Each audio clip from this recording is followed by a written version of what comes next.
समादरणीय धार्मिक सज्जन वृंद, जैसे नमक आदि पृथ्वी तत्व पानी के अंदर घुल जाता है और पानी मिट्टी आदि पृथ्वी तत्व के अंदर प्रविष्ट करके उसको गीला कर देता। जैसे अग्नि जल के अंदर मिश्रित होके प्रविष्ट होके जल को गर्म कर देती है और जल अग्नि के अंदर मिश्रित होके उसको बुझा भी देता है। जैसे अग्नि लोहे के अंदर प्रविष्ट होके पृथ्वी के अंदर प्रविष्ट होके उनको गर्म कर देती है और जब लोहा अथवा लकड़ी पृथ्वी तत्व अग्नि के अंदर डाला जाता है तो वो अग्नि के सानिध्य से लाल हो जाता है, अंगारे जैसे हो जाता है। जैसे वायु अग्नि तत्व के साथ मिश्रित होके गर्म हो जाती है, गर्म हवाएं चल रही और अग्नि तत्व वायु के संयोग से प्रज्वलित भी होता है। यदि वायु ना मिले तो अग्नि बुझ जाए। जैसे वायु जल तत्व के संयोग से शीत हो जाती है, जैसे वायु पृथ्वी तत्व के संयोग से पृथ्वी तत्व के मिल जाने से मिश्रण हो जाने से सुगंधित अथवा दुर्गंधित हो जाती है, मलिन हो जाती है और पृथ्वी तत्व के अंदर वायु के प्रविष्ट हो जाने से रेगिस्तान के अंदर आपने सुना होगा बड़े बड़े रेत के टीले जब आंधियां चलती है तो वायु तत्व उसके अंदर प्रविष्ट होके उस टीले के टीले को उड़ा देता है और वो टीला पहले स्थान को छोड़कर दूसरे स्थान पर आ जाता है। तो जैसे इस प्रकार से वायु अग्नि जल और पृथ्वी तत्व परस्पर घुलते मिलते हैं, इनका मिश्रण होता है। वैसे जो आकाश तत्व है, आकाश तत्व का किसी भी भूत के साथ पृथ्वी जल अग्नि और वायु के साथ मिश्रण नहीं होता। ये आकाश तत्व की विशेषता है, वो पृथक रहता है, अलग रहता है। यद्यपि जो परमाणु वाला आकाश तत्व है वो अवयव वाला है और ये दूसरे भूत भी पृथ्वी जल अग्नि वायु भी अवयव वाले हैं, परंतु आकाश इन चार भूतों से अवयव वाला होने पर भी विलक्षण है, वो दूसरे भूतों में मिश्रित नहीं। इसी प्रकार से परमेश्वर भी किसी भी भौतिक पदार्थ में घुलता मिलता नहीं। जैसे नमक पानी के अंदर मिल जाता है, जैसे अग्नि जल के अंदर मिल जाती है, उसको गर्म कर देती है, वैसे परमेश्वर किसी भी भौतिक तत्व में घुलता मिलता नहीं। परमेश्वर को समझाने के लिए आकाश का दृष्टांत दिया जाता है।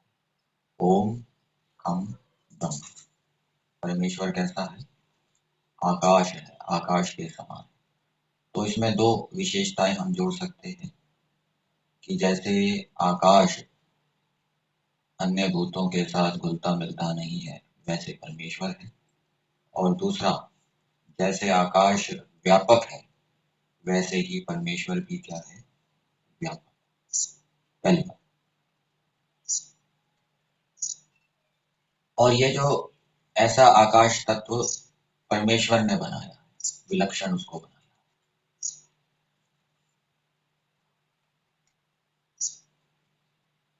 हम रास्ते में जाते हैं तो रास्ते के दोनों ओर अनेक प्रकार के छोटे पौधे उगे होते हैं। सामान्य व्यक्ति उनको झाड़ झंखाड़ समझता है कि ये तो व्यर्थ के पौधे, लेकिन जो वैद्य होता है वो देखता है कि ये तो सड़क के दोनों ओर सोना बिखरा हुआ है, यहाँ तो बहुत महत्वपूर्ण महत्वपूर्ण औषधियाँ हैं, इनसे तो अनेक रोग दूर हो सकते हैं, हमारे यहाँ तो ये पौधे औषधियाँ मिलती नहीं। तो वो उन पौधों को किस रूप में देखता है? औषधि के रूप में महत्वपूर्ण समझता है। सामान्य व्यक्ति की दृष्टि में उनका कोई महत्व नहीं। ऐसे ही कोई सामान्य व्यक्ति या ज्ञानी व्यक्ति किसी दूसरे व्यक्ति की आंखों को देखे, जीभ को देखे, उसकी नाड़ी को देखे, तो उसको देखकर ये पता नहीं कर सकता कि ये व्यक्ति स्वस्थ है अथवा रोगी। लेकिन वैद्य व्यक्ति यदि किसी व्यक्ति की नाड़ी को देखेगा, जीभ को देखेगा, आंख को देखेगा, तो वो देखकर पता लगा सकता है कि अमुक व्यक्ति स्वस्थ है अथवा रोगी। ऐसे ही संसार के अंदर अनेक प्रकार की विचित्रता है, विविधता है।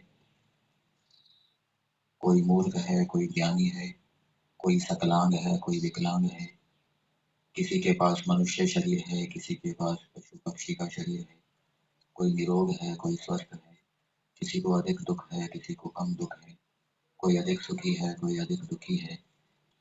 तो सामान्य व्यक्ति जब संसार के अंदर इस विचित्रता को, विविधता को देखता है, उसको देखकर वो ईश्वर को नहीं समझ पाता।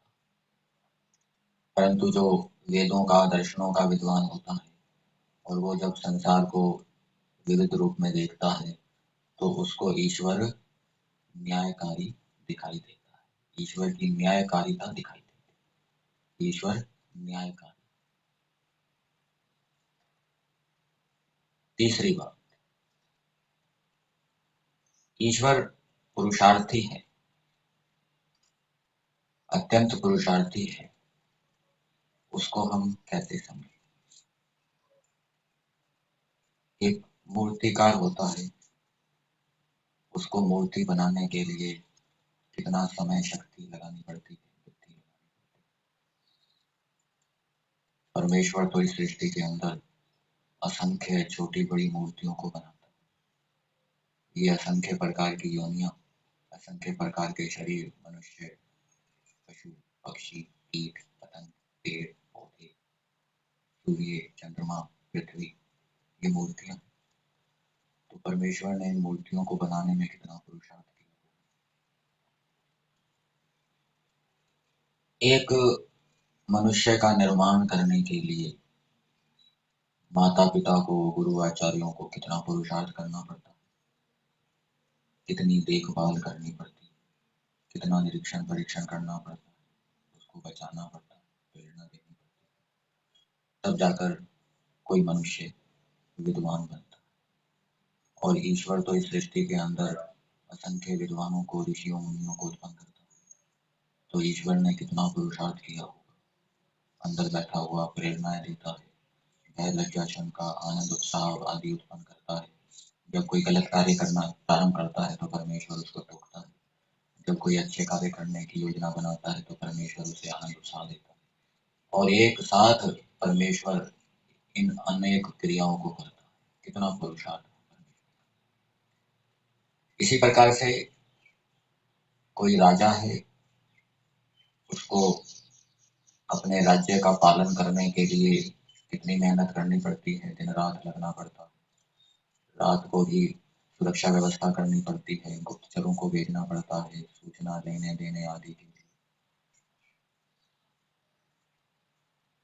परंतु परमेश्वर जो सारी सृष्टि का राजा है, सारी सृष्टि का पालन कर रहा है, उसको कितना पुरुषार्थ करना पड़ेगा, कितना पुरुषार्थ करना पड़ता है। उसकी हम कल्पना कर सकते हैं। तो इस प्रकार हम ईश्वर के पुरुषार्थ को समझ सकते हैं कि ईश्वर कितना पुरुषार्थ है। और जब ईश्वर का पुरुषार्थ गुण समझ में आता है तब व्यक्ति के अंदर भी वैसा बनने की प्रेरणा उत्पन्न होती है, व्यक्ति भी वैसा बनने का प्रयास